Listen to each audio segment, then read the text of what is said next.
Greetings, adventurers, and welcome to the Adventure Incorporated podcast. I am your Dungeon Master, Anthony Reed. This is episode 146, and the 9th part of the Homecoming story arc. I got a bunch of announcements here for you at the top of the show. First of all, don't forget to check out the new website, adventureincpod.com. It's got all the stuff our old site had in a much better, much more beautiful layout. Plus we have the wiki, which you can access at any time. It's slowly filling up with more and more information, and it could still use your help. If you hop over there, start filling in some of the information there, then we can start building that out amongst the community. Don't forget to check out our Discord, our Twitter, our Facebook, but especially the Discord. We're growing a nice community there. It's a lot of fun getting to interact with all of you and have a good time chatting. Definitely go and check it out. We're super accessible there, and I think you'll really enjoy it. Make sure you leave us a 5-star review on iTunes. Make sure you are following us on social media, especially as we get closer to Adventure March. There's going to be a lot of cool things to announce coming up. And at the end of this month, Tuesday, January 29th at 8 p.m., we are doing a Tavern Night live show on twitch.tv/Adventure Incorporated. There's stuff all about it on our Facebook and our Twitter. These live shows are a ton of fun. You can come and see them live, join into the chat. If that's not a time you can join us, that's okay too, because all of our patrons will be getting a copy of the video as a thank you. Both the Tavern Night and the website and things like that all come from the patrons and their contributions, such as our patron Nick. You can be a patron like Nick over at patreon.com/adventureinc. There's all kinds of fun rewards there. Bonus episodes, extra material for your own D&D games, short stories, all kinds of stuff. So go and check it out. This month we have 4 Ancient Dragons, which is super cool. I'm going to be running a special game just for them. It's going to have its own plot that ties into the world, and it's going to be a really cool little moment just for them. So if that sounds like something you'd want to do, go check it out on our website. You can find a link to the Patreon, and you will be all set. I know it was a lot this week, so let's get started.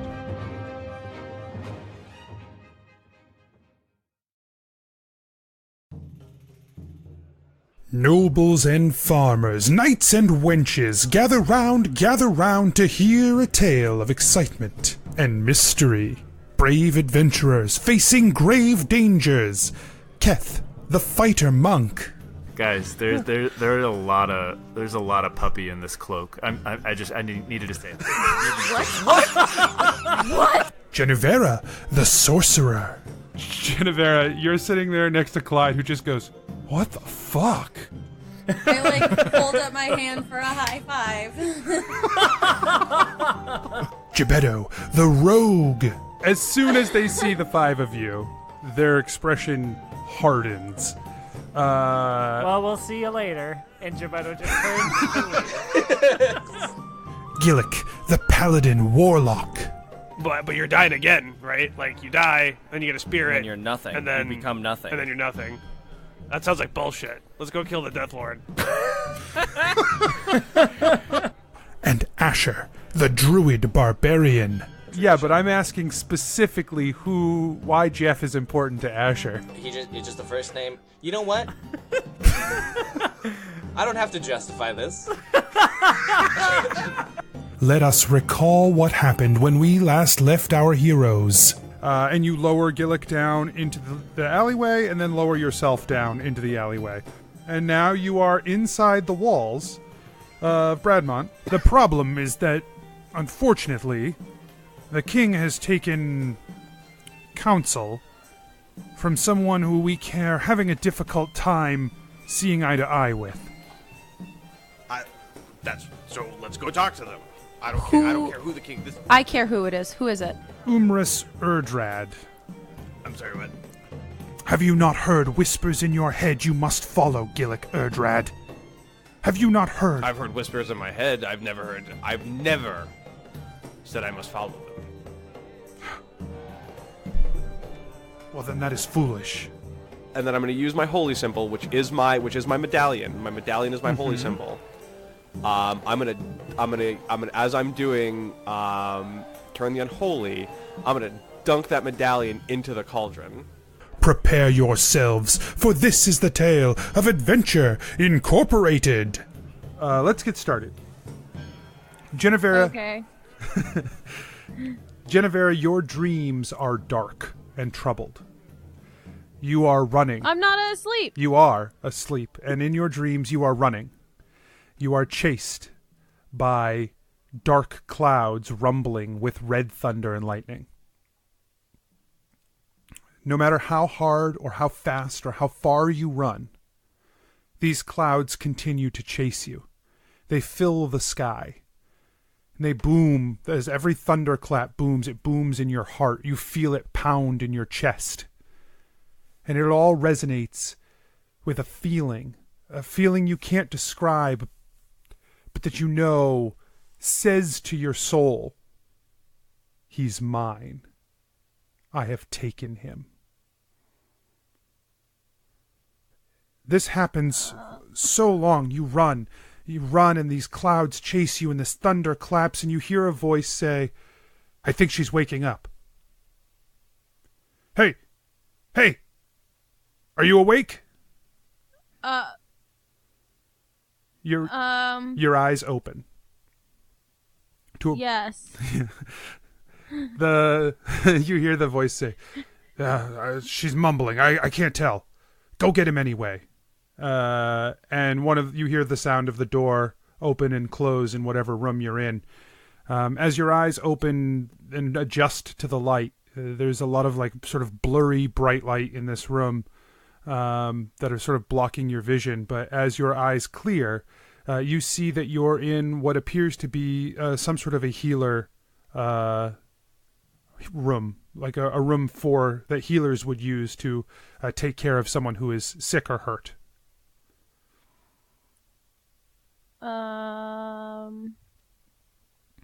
Hello? Your voice kind of croaks in your throat as you speak. It takes a moment for your vocal cords to process, but there is someone else here in the room with you, and you hear sort of his armor clink as he moves closer, and he says, "Relax. We've got someone coming to speak to you." That doesn't make me feel any better. Who are you? Where am I? And where is Gillik? I think it's best if you talk to Adnan. I think it's best if you talk to Kaelith. Who are you, though? I'm a guard here at Bradmont. Or here at Mareglade. Okay. How did I get here? Where is Gillik? The door swings open, and Kaelith rushes in. He's flanked by two guards as well. And he moves, he says, "Move!" and he pushes the guard aside. And he sort of lowers himself down beside the bed next to you, and he says, "Jennuvera, are you feeling well?" No, I am not. What happened? Where is Gillik? We don't know where Gillik is.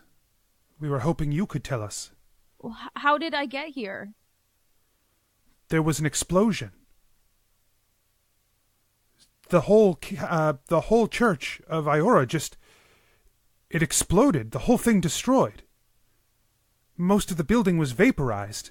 We found you on the outside.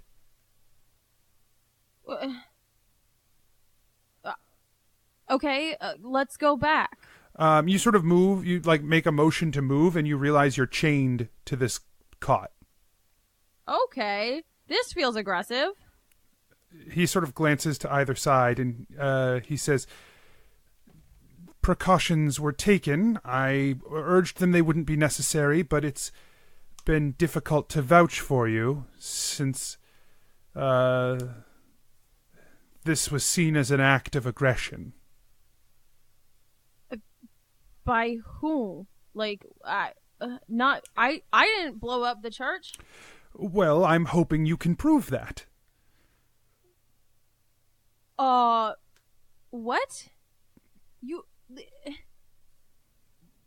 Jennuvera, you are a powerful sorcerer capable of very strong magics. Yeah, but oh, this is the first time someone acknowledges how good I am at magic and convict me of a fucking crime. What the shit?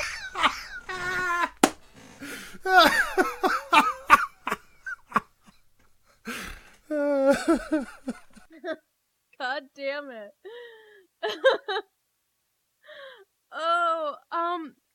Caleb, I can we talk alone?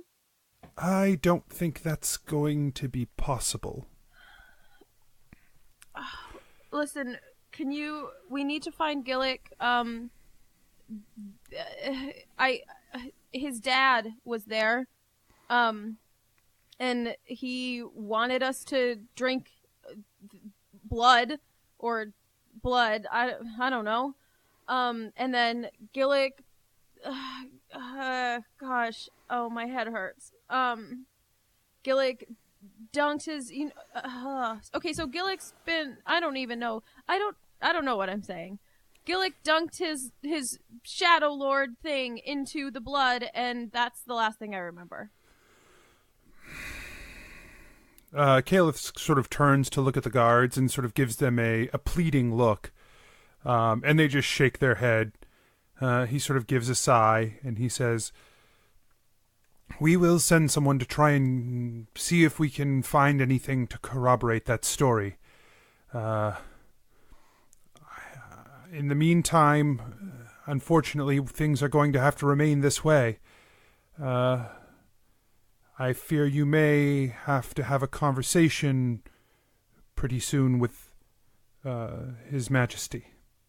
Great, perfect. That's why we came here in the first place. Cool. Bring him in. I don't think that this conversation is going to go the way you want it to at this moment. Caleb, no conversation goes the way I want it to ever. So, I mean, cool, great. Okay.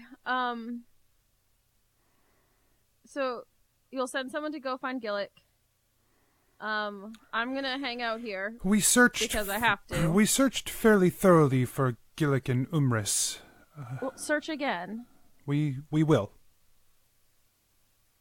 Neither were found at the site of the explosion. There might be some secret tunnels under the temple. I'm sure Gillik's dad has some sort of escape route because he is a scary man, and villains always have secret escape routes. You think they've blown up, and you just find him in a tunnel somewhere hanging out. So maybe he took Gillik. Villains. I assure you, advisors to kings have far fewer secret tunnels.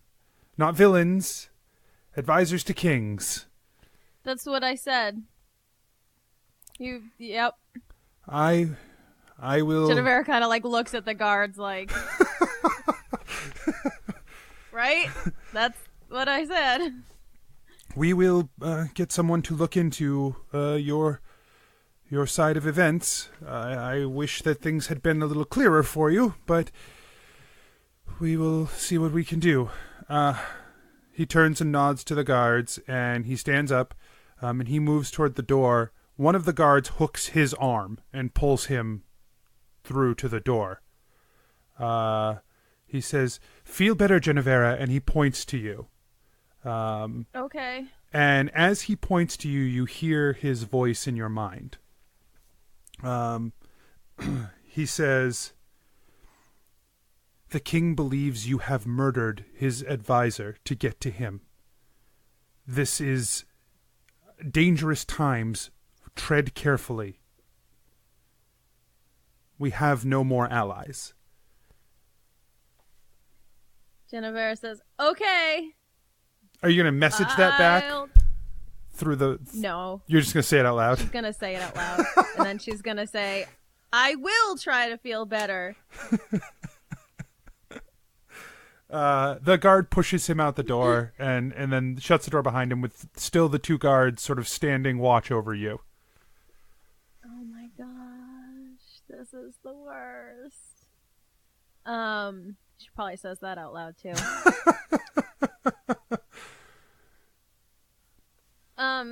Cool. So, what are your names? We're clearly gonna be hanging out here for a while, and like I always say, every forced containment is an opportunity for new friends. The guards glance at each other and then just don't say anything. They just stare at you. I cast Charm Person on one of them. Okay. What's the DC? 17, maybe 16. His demeanor does not appear to change. Oh. He just turns and says, "Cut that out. Enough." Okay. Yikes.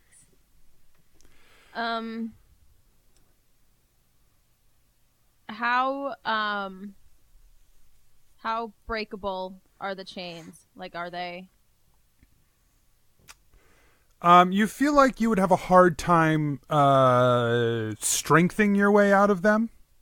But I could, like, they are corrosive, or they would corrode with acid. Yeah, they look like you could probably eat through them with acid.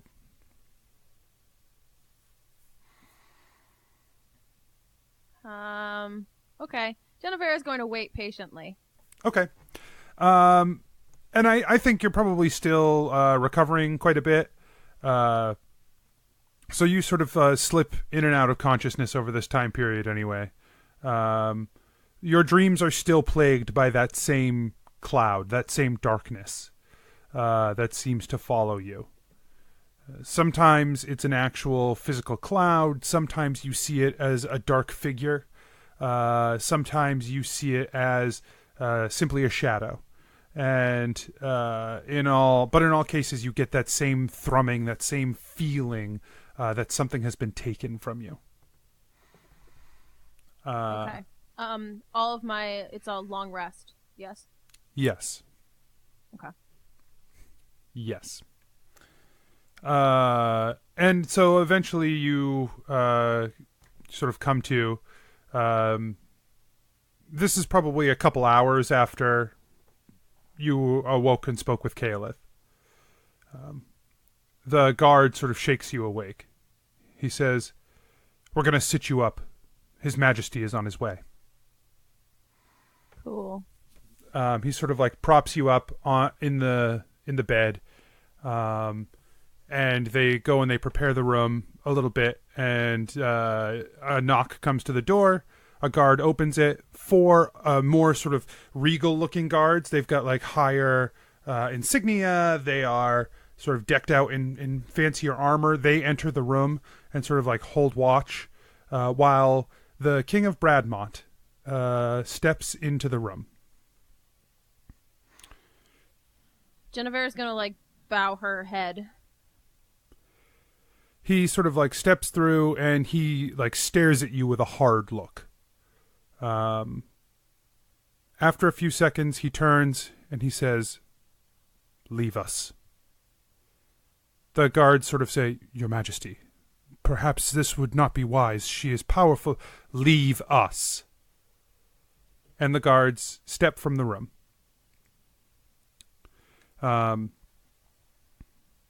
Thormund steps into the room a little more and sits down on a chair sort of across from the bed. He says, "Do you think that I am a fool?" No, Your Majesty. "Because this is the second time you have come into my kingdom, disrupted my way of life, undermined my rule. This is the second time I have been brought into a chamber to have a conversation with you. You specifically, Jennuvera." What? "The first time your whole group was here. The second time you and a strike team move in here, kill one of my advisors, destroy a building, commit a terrorist act on my sovereign land with the kingdoms dissolved, and I have to face you square and you tell me that this isn't something personal, targeted?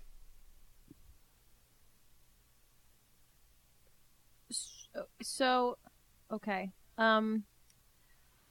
Here's the thing. I didn't come alone. You met Gillik the last time. You almost chopped him in half. He was with me, and your advisor is his father. So, it was the intention of meeting with Umris. Was that personal? For sure, definitely, because Gillik wanted to talk to his dad. I have nothing to do with the explosion. That wasn't me. Umris was trying to he was trying to push this blood god cult on us, and then that's the last thing I remember is he brought out a blood cauldron, and that's it. That's the end of my memory.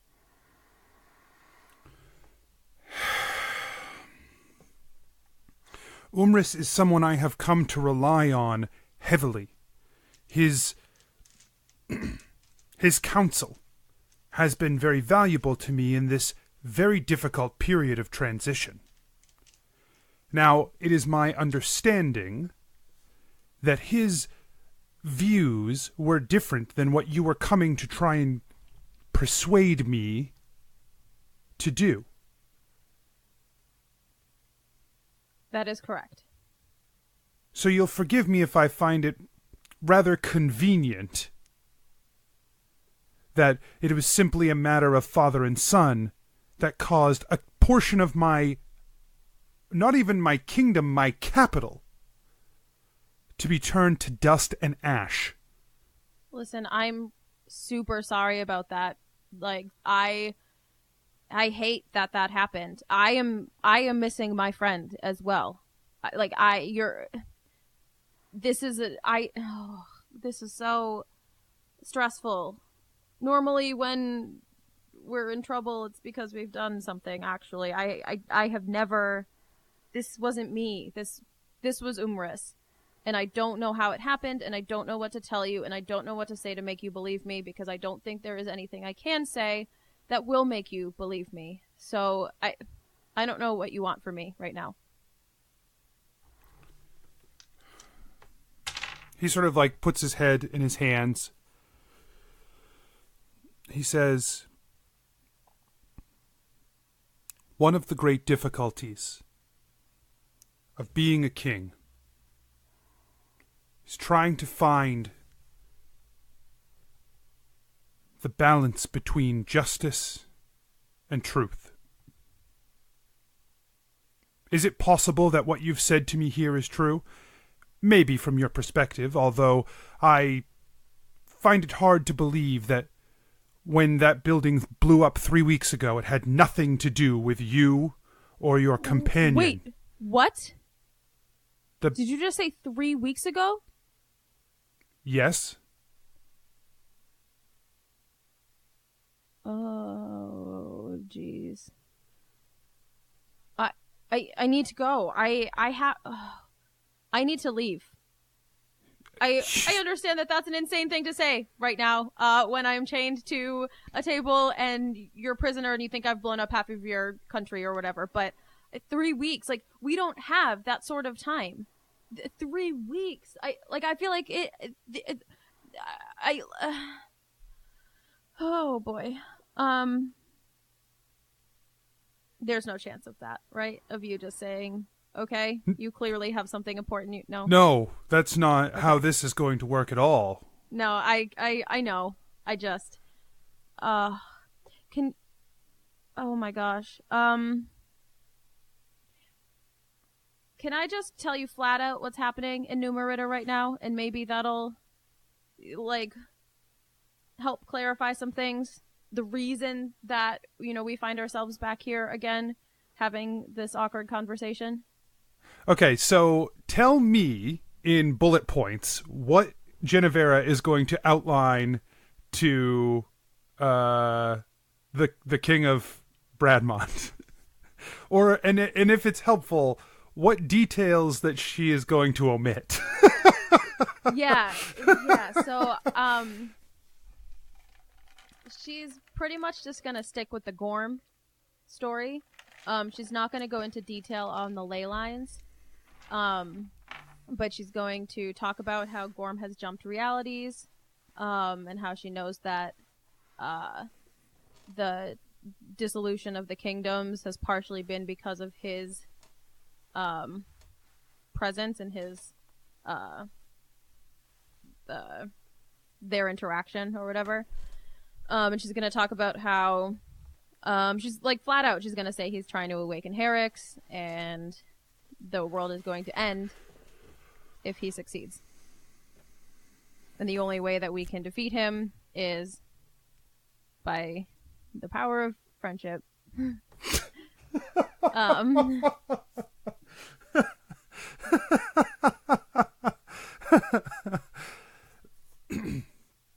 So she's pretty much going to tell him most things. She's not going to go into detail on any of the ley line stuff.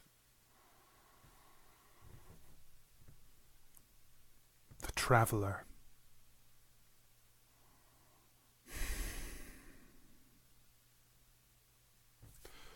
A few years back, I was visited by a traveler in my court. One who claimed to have important information for me. He told me of betrayal, of plots against my kingdom.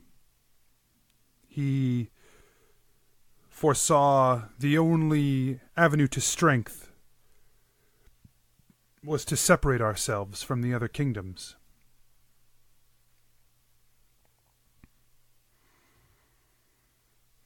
And I have been a fool. No. You've done what you think is best for Bradmont. But right now, we have to think about Anmaneth as a whole. Our whole world, all of New Merida, everywhere, is gonna be gone if Gorm wins.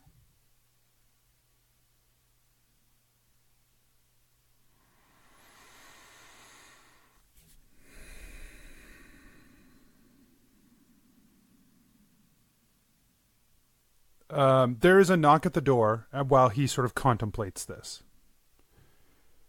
He sort of stands and moves towards the door, and he opens it, and a guard says, "Sir, we did another sweep of the area, and we found this." And he holds out sort of something wrapped in cloth. The Thormund takes it and pulls the cloth wrapping off, and it is a bone hammer.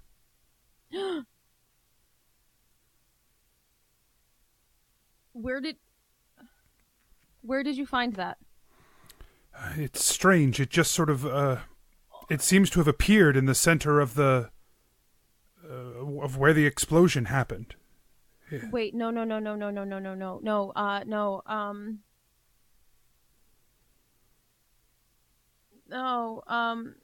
Give it to me, please. Thormund looks at you a little strange, but steps forward and hands the hammer to you. All right, what can I tell about it? Like, oh, it's Verdum. It's made of bone. It is. Well, I mean, I know it's Verdum, but like the energy about it, or like that, like soul tie, like that his soul connection or whatever he has with the hammer. Like, is it still there? Is there? Can I feel his soul through this hammer? Give me an Arcana check. Okay. 14 plus 18. You feel that this item is not attuned to anyone.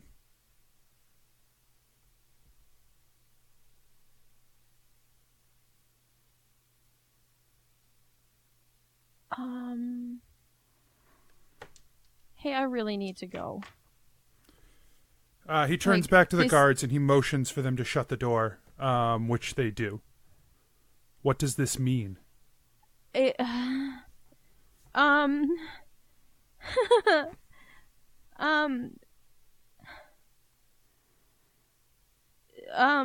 So Gillik was the one that was with me here, and this is his bone hammer. And God, that sentence sounds so stupid when I say it out loud. But it was like a soul weapon. I don't know. I don't really understand it, but it doesn't belong to him anymore, I guess. Which, if it doesn't belong to him anymore, then I don't know.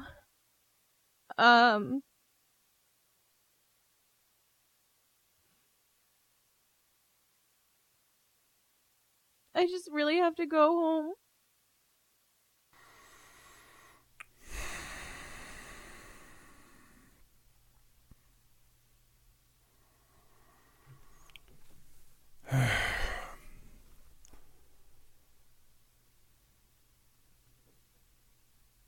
I do not know how to help this world.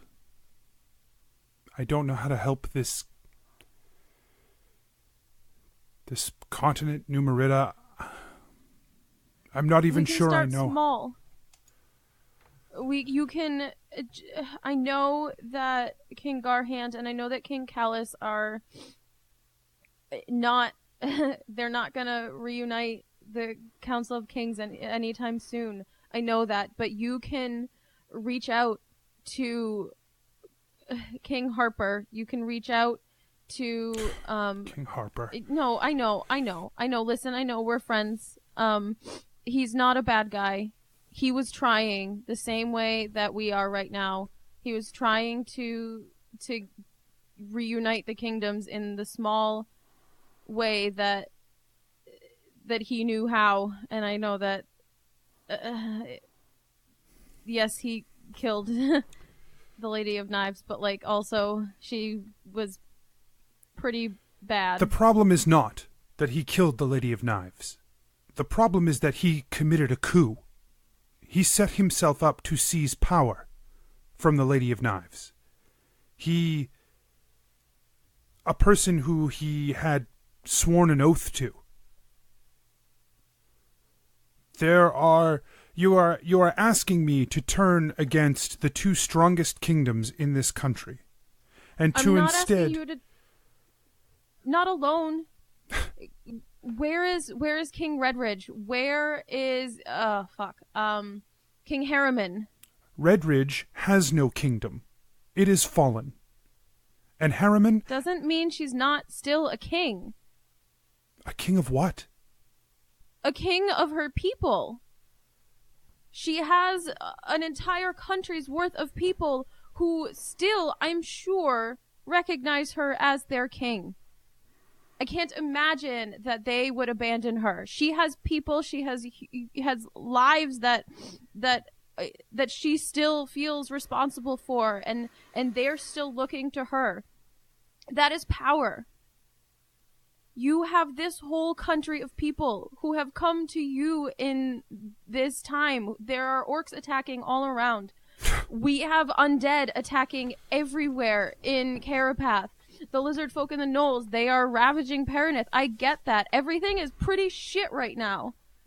But that doesn't mean we can't try. It doesn't mean the four of you can't get together and just sit and talk and, try. Look at the resources that we do have. Look at what we can fight. Start small. And if we can do that, then maybe King Callus and, King Garhand will see that there is that it was more than just Elatrix keeping you all together. No one has heard from Harriman for almost 2 months.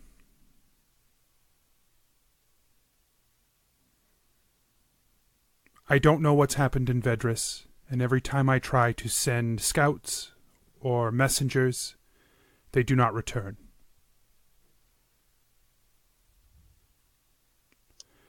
I am left with an empty throne, a usurper, and silence as my allies. Better than nothing. People will see that.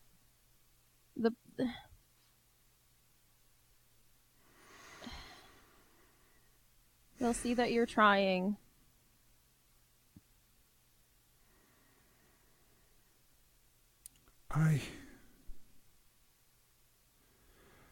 I don't... There's a sudden, crash, and the building shakes as the sound of stone slamming into stone fills your ears.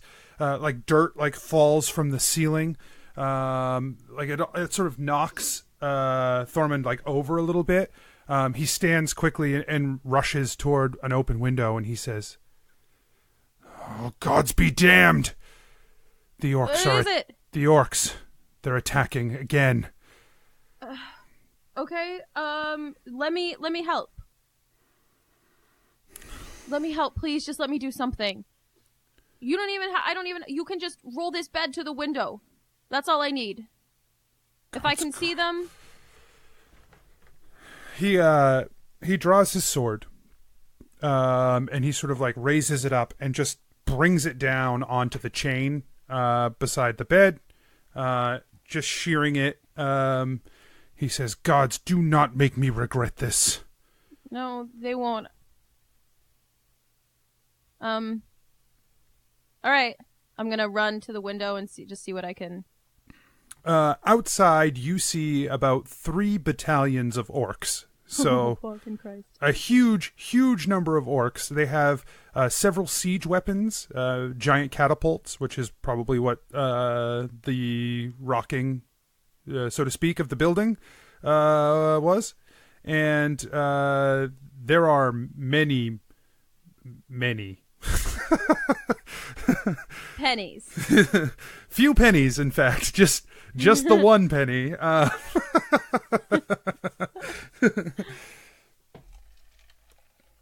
Many what?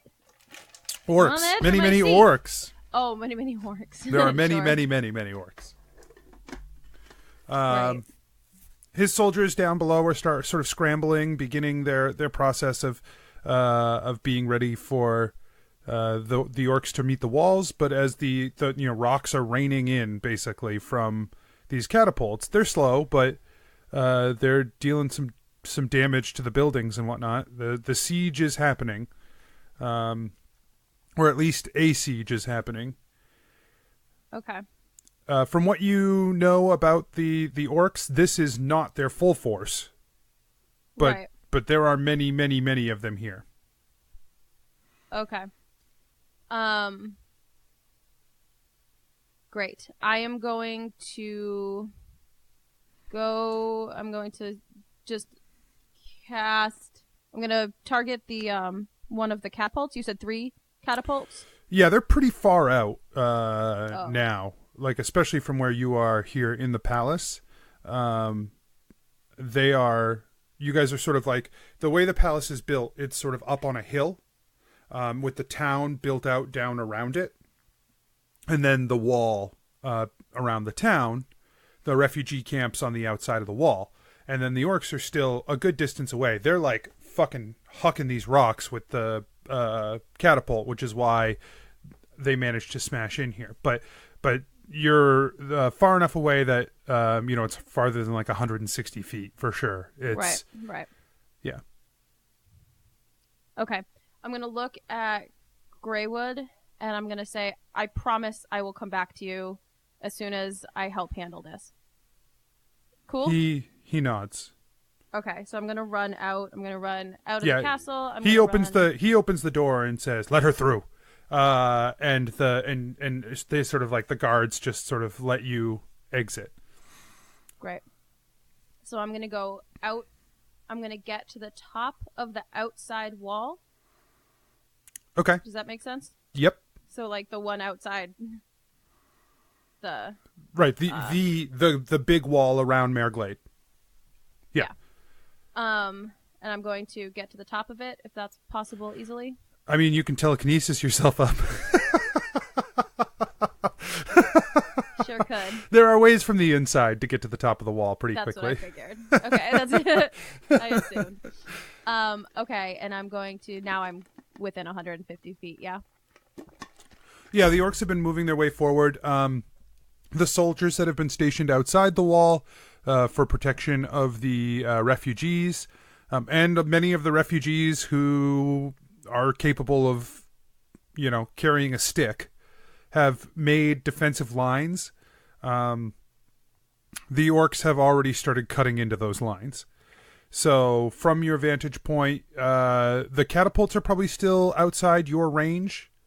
But the the first line of defense is there. There are archers up here firing off bows. A few other spellcasters are shooting off spells from the top of the wall as well. Okay. Great. So I'm going to target one of the catapults with fireball. Okay, they're probably still a little bit out of your range with the catapults, because they're like 100. I mean, what's the range on fireball?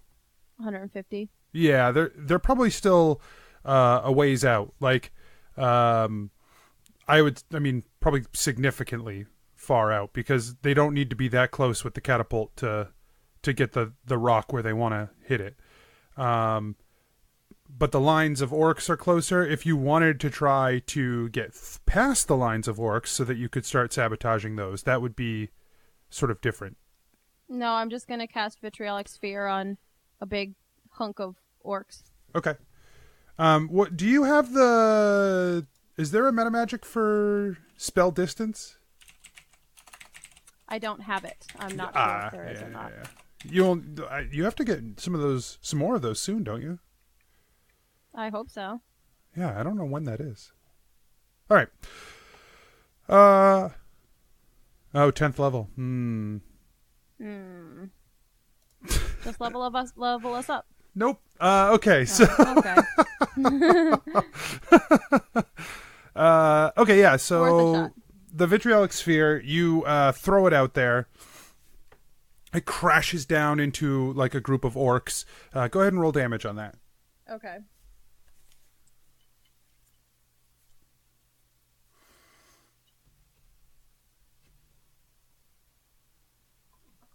It's been so long since I've done a damage.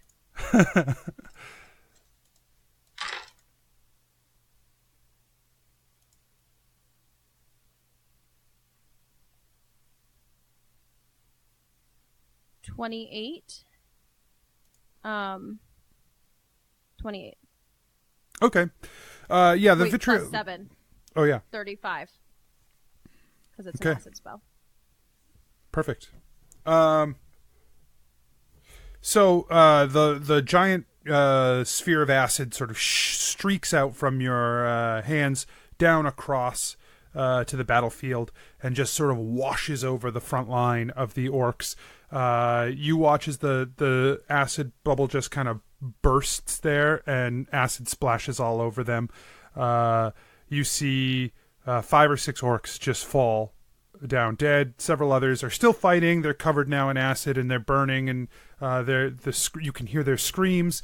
But it's definitely having an impact. You watch sort of the soldiers in that area rally as they sort of fight against these now weakened orcs. Yeah. All right, do I just get as many turns as I want? Is that how we're doing this? No, there's nobody else here, so. Yeah, they're not really within a range that they're threatening you at any capacity. Okay. You can sort of see over the battlefield here. You see that they've sent one battalion forward to start to take on the first line. There are still 2 battalions sitting back. They have their own archers as well that are threatening the soldiers, but they're still sort of you're able to pick away at them. Great. Well, I need to get these catapults out of commission, so I am going to do a silly and run to get within 150 feet of them. Okay. How are you going to get down off, like, are you going to try to, like, go through a gate? Are you going to try to scale the wall? Like, how do you want to get down to the ground? I'm going to cast invisibility on myself. Okay. And I am going to run down the stairs. Okay. That I just came up. I'm going to run through the crowd. I'm not going to worry about bumping into people. I'm just going to push them out of my way. Mm-hmm. They can deal with it. And I'm going to get to a place where I am within 150 feet of the catapults, but still, like, kind of removed from the battalions if possible. Okay. So you have two choices in this. You can. So as you get to the line, you still feel like you're probably a little at the line. You're probably a little ways short, but now you're like, they are probably, from up on the wall, you couldn't really tell how far away you were, but now here on the line, you are, just about 300 feet away. So it's twice the distance for your fireball, but it's at least a manageable distance that you could get, that you could close the gap. If you ran 150 feet straight forward, you would be, like, pretty much in the center of the battalion. So your two choices are that you can flank the battalion, going out to the edge, and fire off from there. That will expose your position probably once you become visible. Your other option is to go the full 300 feet and get the catapults are set up, like, behind the battalion. But there are two battalions behind that. A significant different distance. They haven't moved those two forward on the field. Mm-hmm. But you could get to you could either go all the way to the catapults, or you could flank and try to fire off from there. I'm going to get all the way to the catapults. Okay. Yeah, I think you probably just run alongside the edge of the fighting. Each battalion is about 500 orcs. Okay. And so they are the soldiers from Mareglade itself have poured out into help sort of bolster the soldiers on the outside. They've brought out horses and are fighting knighted combat. You see that Thormund has taken up a position on the wall and is directing troops from on top of the wall. So you also see Heinrich is up there with him. Okay. But you make your way along the outside of the battalion toward the back to where the catapults have been set up. And they are, slowly reloading the catapults. Basically, they're just on regular recycling and firing. Okay. So I am going to cast Fireball. Okay. And that'll make me visible. Yes. So the catapult has no dexterity. So why don't you roll the damage anyway? Okay.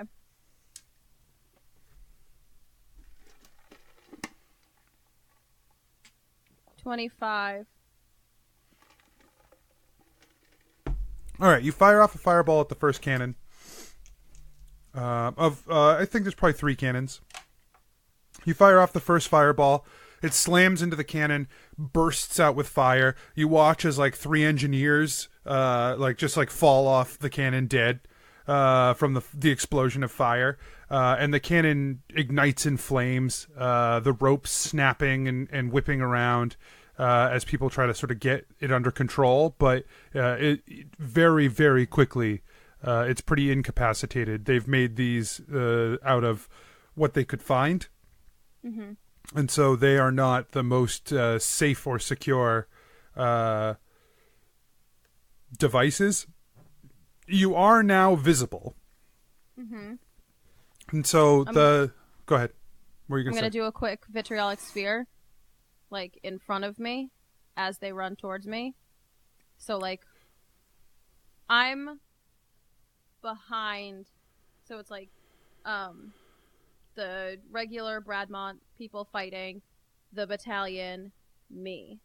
Correct. Okay. And then 2 battalions behind.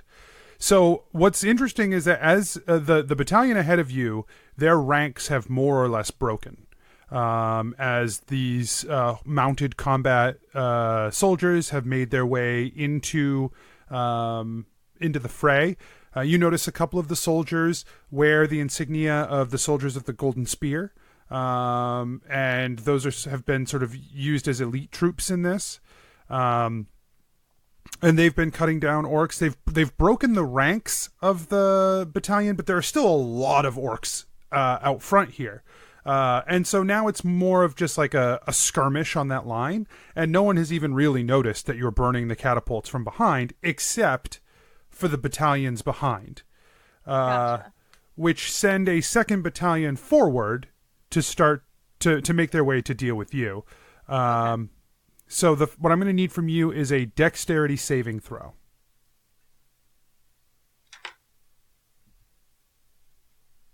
15. They've lined their archers up from a fairly far distance, farther really than the archers should be firing from, for good accuracy. But they're trying to get them outside of the range of any spell you might throw at them while they march the soldiers forward. The arrows fly in, but you sort of duck behind, maybe one of the other catapults or whatever, and the arrows just, nothing comes close. Oh, all 3 catapults are in the same place? Yeah, they're lined up behind this, behind the battalion. Okay, I assumed each catapult was with a different battalion. No, they moved the 3 siege weapons with the 1st battalion. Ew. I see. Okay, so that changes my plan. I'm going to do a fireball on the 2nd catapult. Mm-hmm. Yeah, go ahead and roll me damage on that one, too. Great. I'm going to get these 3 out of the way, and then...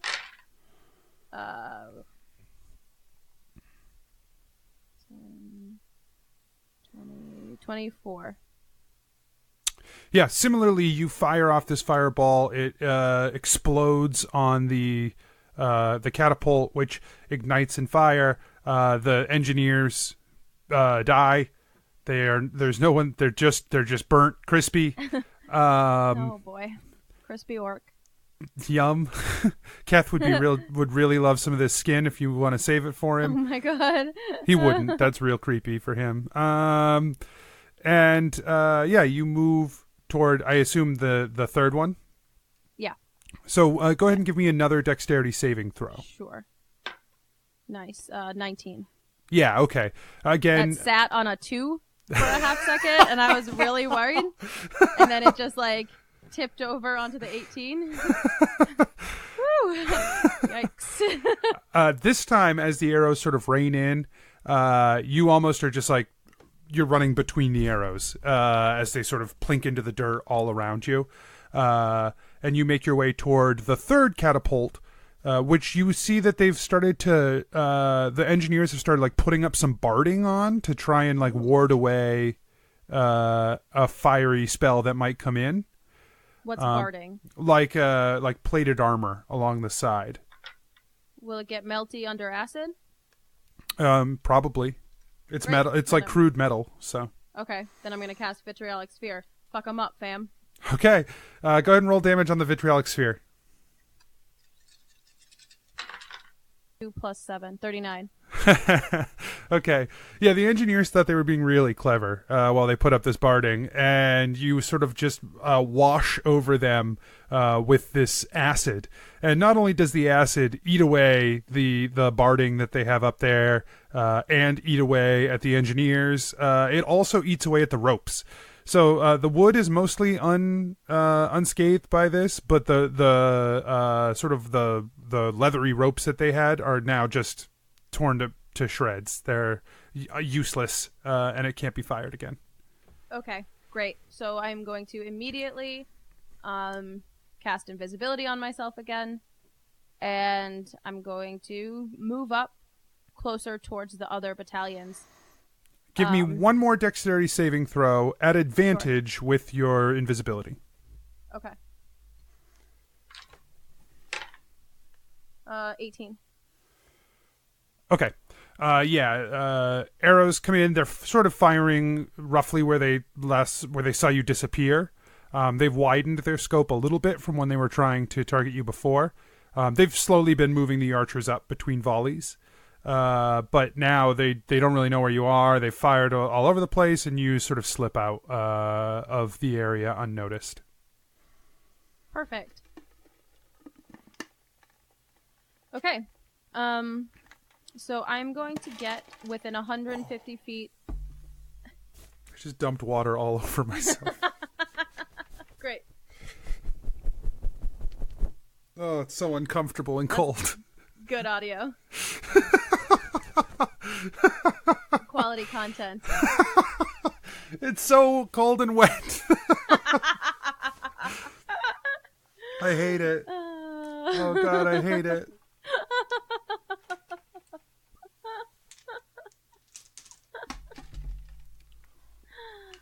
Oh, man. Good. Great. Good. You deserve it. Cool. All right. Okay. So, the battalions I'm imagining are like 2 blocks. Like they're in blocks next to each other. Currently, yes. There seems to be some space in between them where a couple of like officers and runners have been going back and forth. But yes, the battalions of soldiers are in blocks.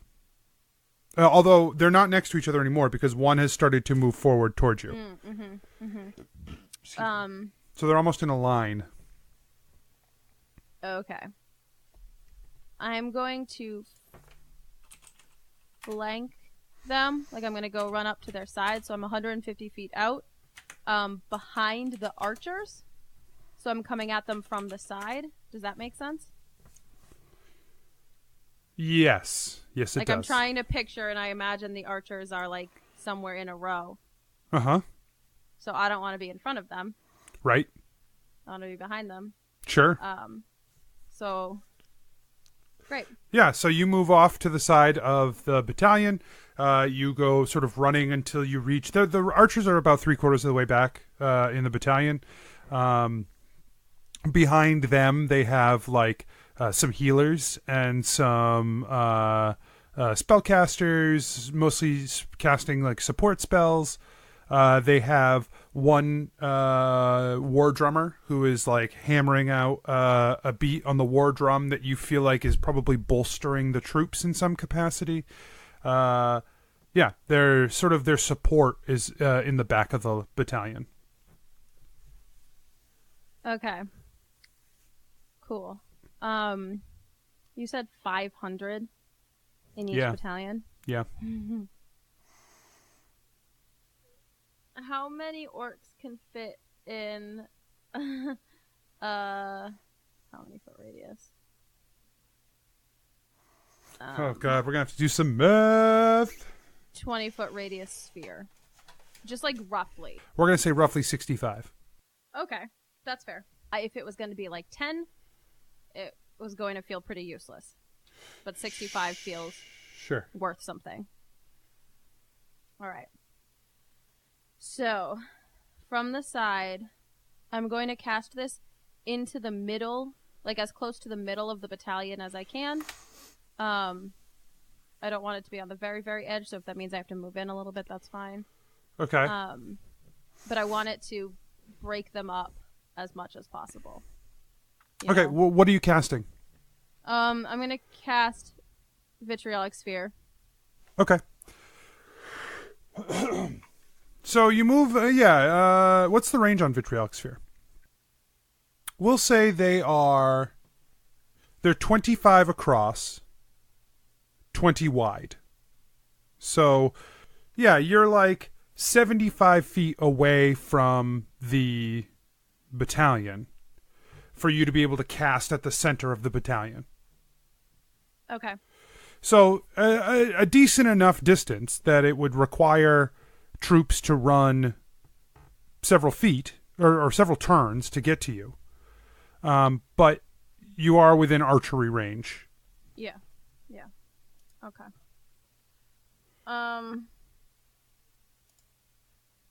Okay, I'm gonna cast it. Okay.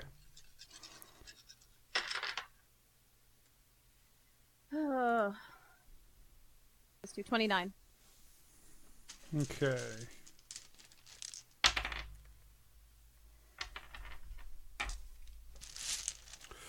About half the orcs that you hit with the sphere fall down dead. But the other half don't appear to be as affected by the acid. They got out of the way of the blast. But it is enough that it does spook them and break their ranks. And the orcs begin sort of scattering in various directions. Some towards you, but many away. Many just like get trampled by the people as they rush out of the middle. Like tramples over the people on the edges who didn't even realize what happened. Some run toward the battle ahead. Others run backwards, and when they reach the back battalion, they're just cut down by the battalion behind them for breaking ranks and running. Okay. So there are people running toward you, and they make it maybe like halfway to you before it's your turn to do a thing again. I am going to cast Telekinesis on myself. And I'm going to fucking fly above them like the goddamn god I am. Because I just checked and it's not a concentration spell. So How is that not a concentration spell? I am going to hurl balls of fire at the... It doesn't... So I have, I just have that it's one action. I don't have that it's concentration. So okay, well it is concentration, but you can still cast spells with concentration. You just can't cast other concentration spells. You can only have one concentration spell up at any given time. Oh, so I would have stayed invisible? No, invisibility has a clause that if you make an attack, okay, that's why. It fails. That makes sense. Telekinesis doesn't have that. But you couldn't be invisible and telekinesis at the same time because they're two concentration spells. I want them to see me fly. That's fine. Fine. Fine. Okay, so you telekinesis yourself. And Oh, hold on, my Windows. What you do? Okay, great. Cool. Okay, sorry. Yeah, you telekinesis yourself. You rise up into the air, 30 feet. You're like floating 30 feet above the ground, which is enough that it's like super impressive. Not enough that you're out of range of ranged attacks. Right. So ready what? For me? Yeah. Yes. They charge forward. You telekinesis up into the air. Everyone sort of gawks for a minute. A few people still charge forward. Not really sure what they're going to do, but they charge forward anyway. And some archers do take aim. So go ahead and... well, actually, I'm just going to roll some attacks. Okay. What's your AC? Bad. 15.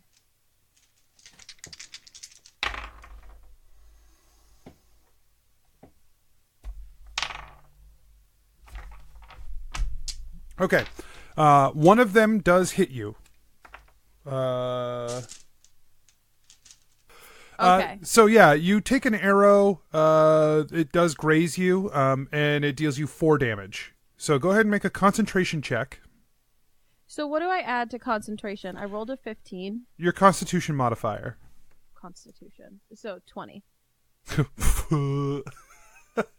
Wait, you have a 5 Constitution modifier? It's not a saving throw. Sure do. Oh. It's just... Then 17. Okay, that makes more sense. I was like, when did you get a 20 in Constitution? Yeah, okay. 17 is still enough anyway. Basically, when you need to either beat the damage or a 10, whichever is larger. Oh, that's nice. And since you took 4 damage, you needed to beat a 10. So, yeah. So you maintain your spell. Okay. Now it's your turn. Okay. So I am going to shoot my ring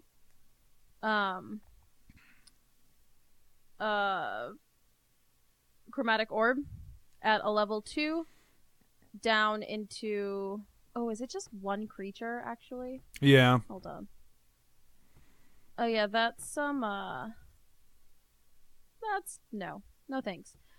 Okay. I am going to cast a fireball. Okay. Yeah, you cast a fireball down into the crowd again. Go ahead and roll damage. Okay.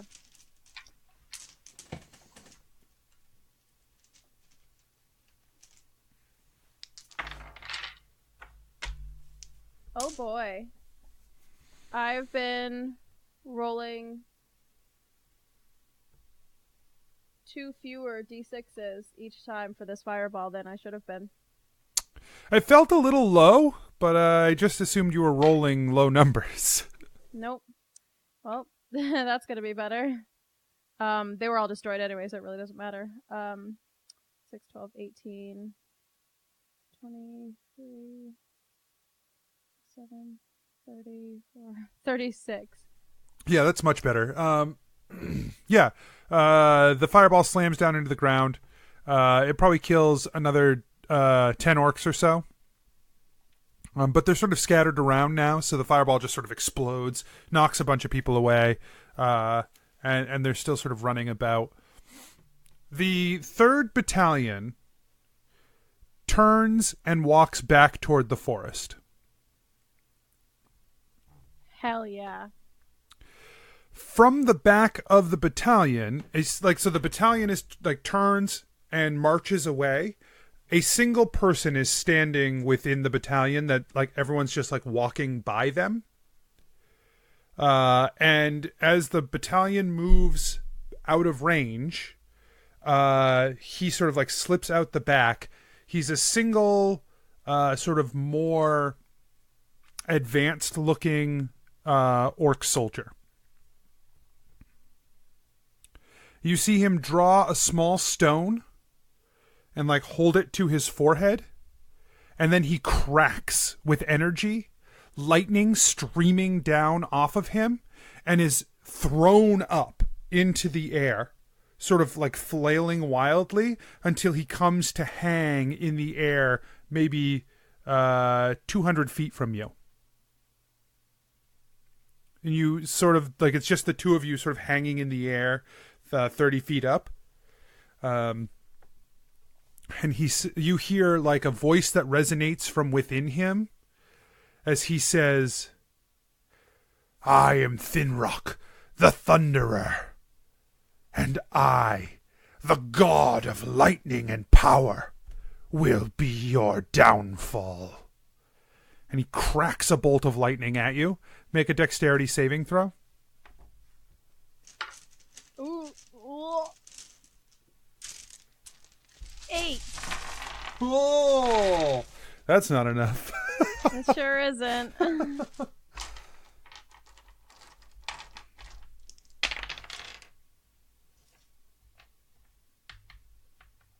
You take 15 damage from the lightning blast that slams into you. Make a concentration check.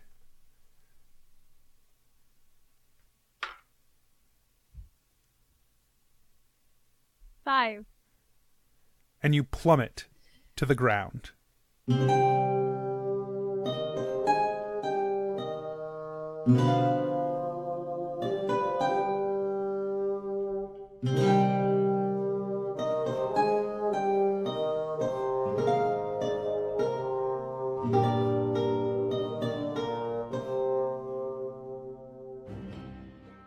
Hey adventurers, DM Anthony here again. I just want to remind you that there are lots of ways to support the show. Head on over to patreon.com/adventureinc. Tell your friends about the show. Rate and review us on iTunes or wherever you get your podcasts. Links and more can be found at adventureinc.podbean.com. Thanks everyone, we'll see you next week.